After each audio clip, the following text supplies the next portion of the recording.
All right, Manuela. I like that name. I like names that have some flavor to it.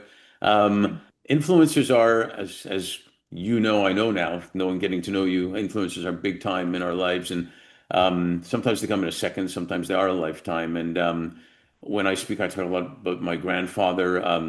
Him, my grandmother, my mom, my aunt came from Kyiv, Ukraine, and they immigrated to Canada. And he used to take me for walks in the park when I was five and stuff in Montreal, and talk to everybody. We talked a little bit about being going to interesting places. He talked to everybody.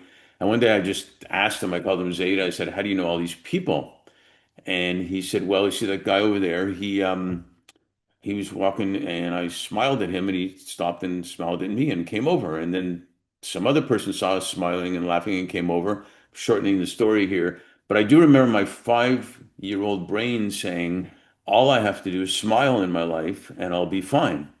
And you get a little bit older and you start making things too complicated, but then you get a little more wiser and you realize it can just be a smile that makes the difference, Yeah. incredible difference for a lot of openings. Lots of influences in our lives, but can you share two or three that have been influential in yours?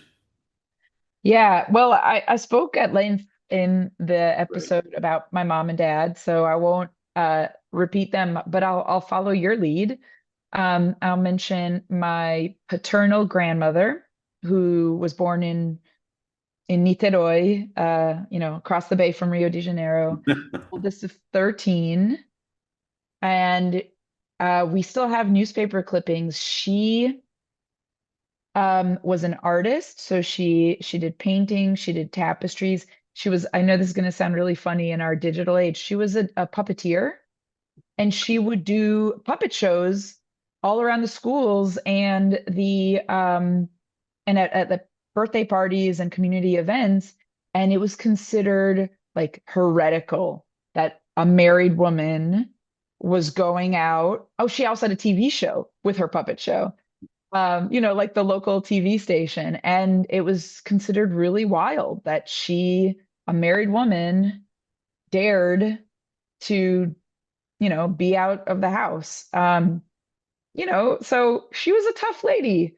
Uh, I got a lot of that from her. So You I'd did. say yeah, she was definitely an influencer. And then on the other side of my family, my mother's father, who was born in the Lower East Side, New York City, yeah, both of them kind of classic Jewish story, emigrated, all of them from, USSR, Yeah. fled the pogroms to the New World. And so my maternal grandfather, um, he was a card carrying communist, literally carried the communist card, um, and as a member, Communist Party card. He didn't go to college. He worked he was in the Army Corps of Engineers.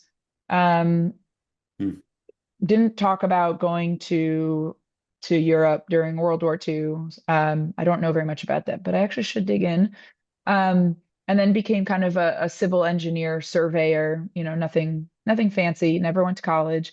And when he was 82, decided he wanted to go to college. Really? Yeah, he was living in Phoenix, Arizona, and he started going to college, and he ended up passing away before he got his college degree. But how cool is that? You're never too old.